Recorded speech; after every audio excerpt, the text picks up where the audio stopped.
Marshals విధులను బహిష్కరించిన ఘటనపై Hydraa commissioner Ranganath స్పందించారు. ఎమర్జెన్సీ సేవలు బంద్ చేసే ఆస్కారమే లేదన్నారు. ఎవరి జీతభత్యాలు తగ్గించలేదని ఆయన తెలిపారు. ఇటీవల జారీ చేసిన జీవో ప్రకారం ఒక స్కేల్ జీతం విడుదలైనా ఎవరి జీతం తగ్గే అవకాశం లేదని చెప్పారు. అదేవిధంగా రానున్న కాలంలో మార్షల్స్ కు వేతనాలు మరింతగా పెరుగుతాయని కూడా రంగనాథ్ వివరించారు.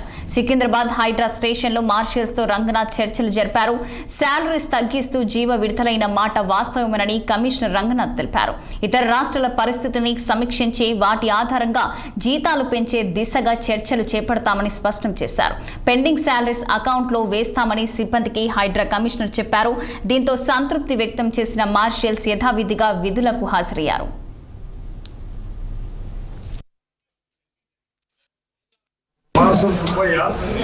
మేము ఇప్పుడు వెళ్ళి మా కమిషనర్ సార్తో కలిసాము.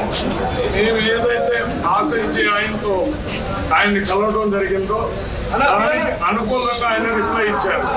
ఎట్లా అంటే మేము వెళ్ళినటువంటి కారణం మా జీతభత్యాలు తగ్గడం అనేది జరిగిందని అని ఆయన మీ జీతం అనేది ఇవాళ కాదు ఏ రోజున తగ్గదు, మీ జీతాన్ని పెంచేదానికి నేను సాయశక్తులా ప్రయత్నిస్తున్నాను.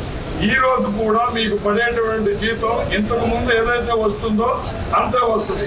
అది నేను ఏ డిపార్ట్మెంట్ ఇది తీసుకుని వేస్తాను అనేది మీకు అనవసరం.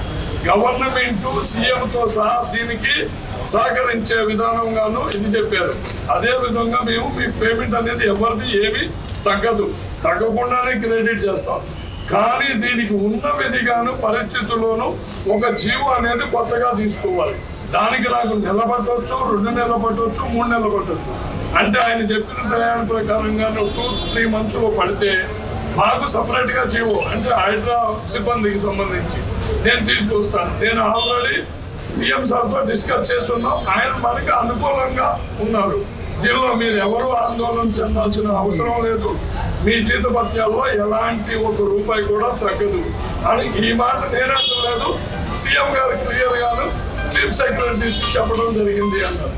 కనుక మేము కూడా మా కమిషనర్ సార్ మాటని గౌరవించి 3 మంత్స్ కాదు 4 మంత్స్ అయినా వెయిట్ చేయడానికి మాకు ఎలాంటి అభ్యంతరం లేదు. 4 మంత్స్ తర్వాత మనకు ఇది కాలేదు అంటే నెక్స్ట్ ఏంటనేది ఆ రోజు మేము ఇదే విధంగాను మీడియా ద్వారా మేము తెలియపరుస్తున్నాం. తుఫాను లాంటి దాన్ని ఏదో అనుకుంటున్నారు, ఏం లేదు. మా ఇంటర్నల్గా ఉన్న చిన్న ఇష్యూ వాళ్ళకి ఏంటంటే జియో ప్రకారం వాళ్ళకి ఒక రేట్ అంటే వాళ్ళకి శాలరీస్ ఒక దీనిలాగా ఇస్తున్నారు ఒక పర్టికులర్ స్కేల్లో. గతంలో ఎక్కువ వచ్చేది, దాన్ని ఇప్పుడు తగ్గించిన దాని విషయంలో ఆల్రెడీ ప్రభుత్వం చాలా సానుకూలంగా ఉంటే అసలు తగ్గించడానికి ఎలా ఉంది. ఎందుకంటే జిహెచ్ఎంసీ నుంచి ఈవిడిఎంలో పనిచేస్తున్న వాళ్ళు ఇప్పుడు హైడ్రాకు వచ్చినప్పుడు ఆ బదలాయించిన వాళ్ళందరికీ కూడా పాత జీతభత్యాలే మెయింటైన్ చేయాలనేది ప్రభుత్వం చాలా స్పష్టంగా, ముఖ్యమంత్రి గారే దీని మీద చాలా స్పష్టంగా చెప్పారు అది ఉంటుందనేది. దాని విషయంలోనే మేము ఆల్రెడీ ఫైనాన్స్ డిపార్ట్మెంట్లో ప్రిన్సిపల్ సెక్రటరీ గారితో కూడా డిస్కషన్ జరిగింది అండ్ సెక్రటరీ ఎంఏడితో కూడా డిస్కషన్ అయ్యింది. వాళ్ళ జీతాలు ఎక్కడా తగ్గట్లేదు, అంతా కూడా యాజ్ ఇట్ ఈస్గా వచ్చేటట్టే సిస్టమ్ ప్లాన్ అయింది. వాళ్ళ కొంత కమ్యూనికేషన్ గ్యాప్ తోటి వాళ్ళు తగ్గుతుందేమనే భావనలో ఉన్నారు, ఎక్కడా తగ్గట్లేదు.